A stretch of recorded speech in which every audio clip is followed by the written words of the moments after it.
This is game number 1 between TSL Clide spawning as our red Terran player down here at the 6 o'clock position on MLG MentalOpolis. His opponent here at the 12 o'clock position is MentalBreak. He is spawning as our blue Zerg player. All right, so we do have Clide and MentalBreak. I'm going to get a little confused already because their names are actually not what their names are. Should be, but it is going to be a Terran versus Zerg here on MentalOpolis, and like you said, they are Koreans here, so it's going to be a pretty interesting game at that. And it is the qualifiers for the first time here at IPL. We have an international vantage point. I don't know what else word to use there, but we do have an international scene now where we can get some players from South Korea to compete here. And of course, everyone knows Koreans are the mecca of StarCraft 2. Yeah, we had actually quite a few good teams sign up. We had most of Slayer sign up. We had most of Liquid sign up. Yep. We had a good portion of Prime Wii sign up. TSL sent a few members as well. So we had Startail as well. So we actually had some pretty ridiculous teams sign up. That means that IPL 3, the championship bracket in AC, it is going to be so stacked. It's going to be incredible. I would stacked for the Koreans, you mean? No, it is. We're gonna come there. We're gonna just be casting Koreans the whole time. Okay. I'm going to say right now, publicly, in front of everyone, that I would not mind if that was the case. If I just get to cast the very best matches in the world, then whoever's playing them is whoever's playing them. And right now, the Koreans are bringing their A game to the table. So I honestly have to agree with you 110%, man. I want to see the best players in the world, and if at AC the best are Koreans, then so be it. There you are. And if the best is Whitera, so be it. I don't care. I just want to see the best of the best compete, and that's where we're going to find out who's really the best of the best at Atlantic City. Yep. That's what makes me so excited about it. And we have already invited a few people. If you guys are curious, we have 8 people coming from qualifiers, 8 people from invites, and then 16 people at the open bracket we'll have at the event itself. Now, our invites so far have been White Raw, Rhett, Idra, Select, and Thorzane. So they are going to go up against the very best qualifiers that come from these online brackets, and it should make for very compelling matches.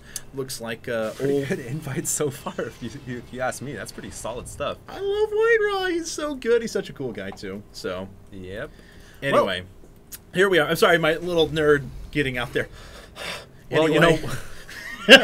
Well, you know what I would love to see? I think we just had a statement before, someone saying that, I think it was MVP, saying that if Flash decided to play in StarCraft 2, Flash, by the way, guys, is the current Bonjour of Brood War. If he decided to play StarCraft 2, he would be a god. And I'm just kind of going on to this point on this tangent because I would love to see Flash or Jaedong. Jaedong is my all-time hero. Flash, Jaedong, Bisu, I would go kind of weak in the knees for Jaedong, man. I want to see Jaedong play StarCraft 2. Well, we have another Brood War pro making the transition right now. We have Yellow, who just just made the transition as well. So we see how that goes. It's a slow migrating process, but it is happening. I'm so happy, man. And the day when Jaedong becomes a StarCraft 2 player, I'm gonna do a backflip. Anyways, we have a command center coming up here. We do have a bunker coming up outside the Zerg Natural as well, so it does look like we have a little bit of aggression coming here, but only off of 1 barracks, I believe, and 2 gases being mined or being constructed in the background for Clide. So Clide is just applying a little bit of pressure. MentalBreak only produces a couple of Zerglings. I do like the second bunker in the background, but I don't see that many Marines coming up because there's only 1 bunker, so MentalBreak doesn't have to worry too much. And yeah, see, the bunkers do end up getting canceled. Yeah, I thought he was going to be able to pull up another SV or something like that. Eventually, it looks like another Marine is charging back, but he did actually have those Marines trapped in there for a while. So had he been able to hold out for a little period of time, he actually could have done significant damage to all of these Zerglings. But as it stands, he is going to pull back. Now, Clide did go for a 1 Rax FE. With no gas into double gas, and pretty predictably following this up with a factory, and there indeed we see the reactor coming down, so we're going to move into some Hellions, and he probably will throw up another factory after this to turn those into the Blue Flame variety. Yeah, the Blue Flame variety is the best variety. Oh, but, yes. You know, I like the play from Clide. He was just coming out with 1 barracks, applying a little bit of pressure, wanted to make it seem like it was some kind of a Makarax or a 2 barracks pressure build, but MentalBreak didn't mentally break. He didn't overproduce Zerglings. He didn't overproduce in static defense. He did make 1 spine crawler. That's not bad. He'll need that for Hellions coming up anyway. And he will need that for Hellions anyways. Good point right there. So he has a lot of drones here. He was able to saturate behind the aggression, and I think he's in a pretty good spot. In fact, with the crossbond being the way it is, I would feel like MentalBreak has the advantage in this game. And let's actually take a look now. It looks like old TSL Clide is going to drop down a tech lab behind this. He already has a starport coming up, so actually not going right into the Hellions of the Blue Flame variety. Rather, looks like he's going to do a tech transition with his starport onto the new tech lab that's coming up, and we are going to see probably Banshees. Yeah, I'd have to say probably Banshee's coming out here because that Tech Lab is going to be swapped onto the starport momentarily. Lings are not able to get inside and get that scout, which is so crucial at the 7-minute mark here. We were doing pro tips before. We're kind of starting this new series here at IGN Pro Tips, and one of the tips that I really wanted to emphasize is the delayed scout. The 6 to 7 minute scout is probably the most important scout of all in the game, especially if you're a Zerg player. You gotta get in there and find out what they're doing. And as it stands, MentalBreak doesn't really know that that cloak is coming along with Banshees, but he is going for a Baneling bust here. He's going to be attacking through the front door, and this is actually a good map to Baneling bust on. Look at the openness here at the natural expansion. This is still extremely risky, though. Oh, yeah. This is going to be pretty ridiculous. Here we go. So he's going to make... Okay, here we go. It looks like we have some Hellions that are making their way over to the top left-hand side. Thank you very much for pointing those out. Yep. At the same time, we have a good number of Banelings that are making their way through the bunker, and they do destroy it. The Lings get into the mineral line as well, and the Banelings are bursting on the SCVs. Looks like he isn't going to get the true money burst, the last one. But it won't work. And there we go. Here we have the Lings coming out. They are going to take down these Hellions, I would imagine. Yeah, last couple of Hellions go down. The other ones were forced to retreat, though. Clide did a decent job at maintaining some of his SCVs, but he's still in a big hole now, down 11 supply overall. Yeah, he lost a lot of SCVs right there. If we pull up the income tab, he is down by about 14 harvesters right now. Pulling up the workers kill tab, 20 workers killed for MentalBreak. Brilliant play right there. However, that Baneling bust, that Eco Baneling bus is somewhat all in, and for a Zerg player to do that, they've got to have a transition if they don't end the game right there. And I think that MentalBreak should be actually just fine. He just needs to deal with that Cloak Banshee that is above his airspace right now. He's got to get some queens out. He's got to get Lair out or get those Spore Crawlers immediately. He's got Spore Crawlers coming up. He is going to lose one queen, possibly two. These Hellions actually represent a pretty big problem, although it looks like enough Zerglings are being sent in now to deal with them. But so far, we have this one Banshee that's racked up 9 kills at the moment. There we go. Finally, the Spore Crawler is popping up. That's going to drive away the Banshee. I think I heard another Banshee. Yes, there we are. It's going to make its way in as well. But MentalBreak was actually droning up through the entire Baneling bus. He wasn't following that up with a huge set of Lings. Yeah. So he's actually at a pretty good lead. Well, that's actually close a little bit now. He was up 44 to 20 SCVs a second ago. Yeah, it closed off a little bit because Clide came in there with a couple of Banshees of his own, inflicted some economic damage. Now MentalBreak is in a situation where he doesn't have anti-air out yet. He only has pure queens. He is trying to get the Spire up, but he has a lot of Lings on the map, so I think he's going to try to move out. It looks like he's kind of going out a little bit, trying to explore the territory around his natural, but he decides to just stay back for now. He may just end up playing a macro game from here on out after that frantic couple of first attacks from both players. That was really entertaining to watch that Baneling bust. Yeah, and no, I agree. And I thought he had the potential to even do more damage than he did.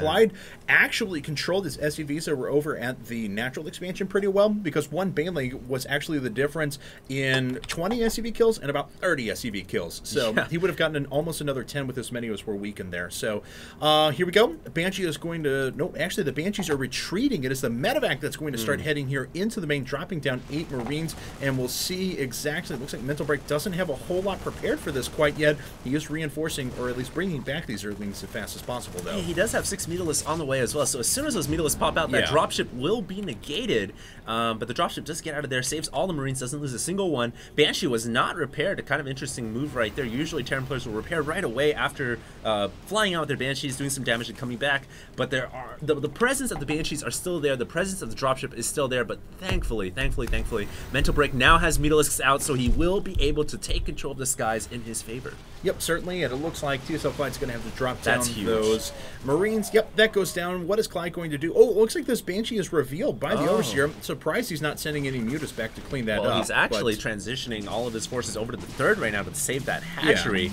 and he's even bringing the Overseer as well. I feel like that might be a blunder, but he sends a single Mutalisk to kill off that Banshee. That was a huge play right there. That's something that only a pro player could do, man.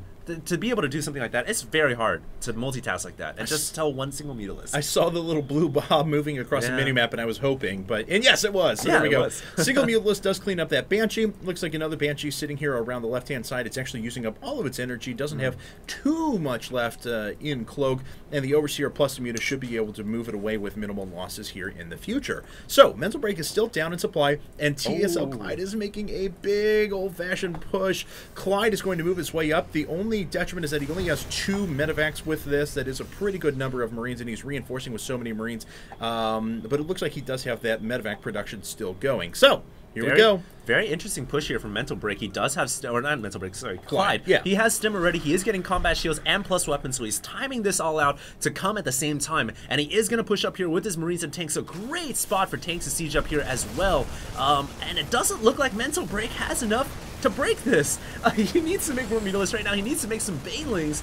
In the background, we have Baneling speed centrifugal hooks on the way, but the hooks will not come in time. And the hatchery at the 3rd is going to fall down to those Marines and the tanks combined fire. The hatchery blows up in a huge spurt of red blood. And it looks like Clide takes a huge part of control in this game. MentalBreak is in a lot of trouble. Yeah, MentalBreak's now putting up a bunch of Banelings, so maybe he can get some sort of a good flank push later on. He can swing around the back and the front at the same time. But I gotta say, Clide's positioning on his units has been stellar so far. He had 2 tanks in the back, he had 2 tanks in the front, and he had a tank in the middle. So no matter what sort of flank attack was coming through, he was going to be prepared for everything. Looks like MentalBreak is going to run out, though, with his units. Clide may actually get these units caught out of siege. Yeah. It just depends on how hard MentalBreak wants to push at the moment. I don't know if MentalBreak wants to push so much. Right now, it's kind of a situation where the Zerg wants to be in a survival mode. They want to play the macro game, but at the same time, he lost the 3rd hatchery. What a huge blow that is. That's like losing one of your most valued real estates, especially for a Zerg player. 3rd hatchery is crucial to winning a game against a Terran or a Protoss. So maybe at this point, he just wants to go all in. I don't know. He's producing a lot of Mutalists. It doesn't look like he's droning up, but at the same time, he's making that 3rd hatchery anyways. Really, really interesting here, and it's all going to come down to how much damage these Mutalists can inflict inside the main. And here they go. They're going to attack right into the missile turret, it looks like. If they get that first one down, okay, there is the second one in place for Clide, and a 3rd one over by the production structures as well. So he should be pretty well defended against this. Oh. And in addition, it's not even, I mean, this is obviously Clide's production, but Clide is going to be able to reinforce units to come in. Here we go. The Mutas are cleaning up the rest of the Marines, but there we go. The next set of Marines makes its way through, does pick off a couple of Mutalisks as well, but this wasn't even as important as now this is. Yeah. Clide now mining off of that gold expansion with so many mules, 5 mules at once, like hitting the jackpot. I know, it's like going to Atlantic City and winning all the monies. Which you could do October 6th, and coinciding with a $100,000 StarCraft tournament, or so I've heard. I don't know, I'm just throwing that out there. From behind the grapevine, that's what we heard. Yeah, exactly. But anyways, Clide here does have the gold expansion up right now. He's in a very superior position, but I do like how MentalBreak is double expanding here. He's getting that expansion at the 11 o'clock, and he's also getting the expansion at the 10 o'clock. So he is going to get some economy rolling here, but it's still a situation where he's got to be able to do some kind of damage. He's been playing defensively this entire game, and that's just not going to work out. You do not win games in StarCraft 2 by playing defensive. You eventually have to make an attack. Right. And Clide is going to make his way up a smart position right here in between the 3rd and 4th expansions. It looks like he's going to guard the entire path with the siege tanks. No. Here we go. A few units come in. Yep, 1 tank does go down, but a few units stim back. A very smart stim there out of Clide. Such good play, as he only stimmed a few of his units so that he didn't have to waste unnecessary energy from his medevacs. Very, very nice play. Yeah, and it looks like Clide here is going to be leapfrogging his tanks over to the 3rd expansion right here, right now, and MentalBreak has to hold this. He cannot allow the 3rd hatchery to go down for a second time. That's when the Zerg player can officially say, okay, nailed the coffin, I'm done. I raised the white flag and it's over. So he's got to hold on right here. He has a clump of Mutalists. He finds an exposed tank in the front right there, gets a beautiful pick off that tank. That's exactly what he needs to do. Slowly but surely whittle down that tank count, and I would love to see him cut the reinforcements off because there is a secondary wave of Terran forces coming in, and oh my god, that's gonna double the number of tanks and Marines here. That's gonna pretty ridiculous. Double the trouble. Double trouble. You ready for that? Double bubble, double your fun. Anyway, so MentalBreak comes in, last-ditch effort with all of his Banelings. He's crashing through siege tanks, but my god, those Banelings just don't end. I was about to say he was wasting them on siege tanks, but there were just so many there that the river kept on flowing. Didn't matter, though. Eventually, Clide had enough units that he was able to break all those. Yeah. And MentalBreak is in a very bad spot. Down 75 supply, didn't really affect the Marine numbers that were here, and Clide's going to be able to push his way up. Yeah, he's sieged up now. He has put himself in range of that refinery. He's calling down a mule here. No doubt to repair, though, so it's not like any kind of... That's not the matter. That actually is to repair, yes. Yeah, that is actually a legitimate mule. The mule has a purpose in its life here. A couple of lings running in here. That I feel like this is what he needed to do about 5 minutes ago. Make some lings, run them into the gold while he was getting sieged up at his 3rd expansion. He will be able to catch all the reinforcements here and kill them all off. However, he loses all of his Banelings, killing off tanks, and he loses his third hatchery in the process. So now MentalBreak is in a situation where it's almost time to nail that coffin down. Here we go, though. I mean, he's got this little side attack, though, was actually very successful. I mean, he killed an entire force, and he denied the gold mining for quite a long period of time. Oh, we have and some it looks Mutalisk. like he killed about 20 workers, but yeah. Yeah.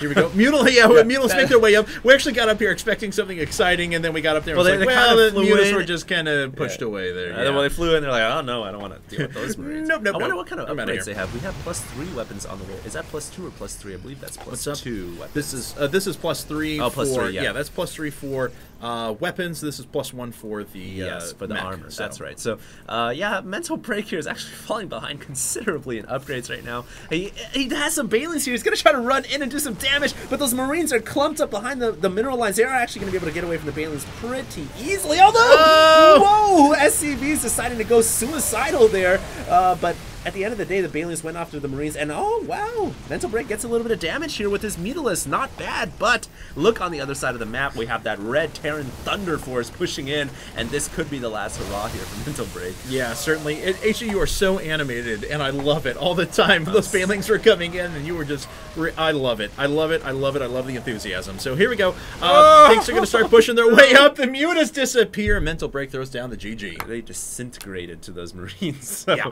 MentalBreak does call the GG right there. That is only the first game, though, in this. I'm sorry, guys. I'm so sorry. No, MentalBreak loses the first game in this series. It doesn't mean it's over yet. It is a best-of-3 qualifier, so either of these guys could go on here. But that was a very action-packed TVZ, and like I said, man, TVZ is my favorite match to cast. Well, I see why after that game. So we're going to go to game number 2, guys, so don't go anywhere.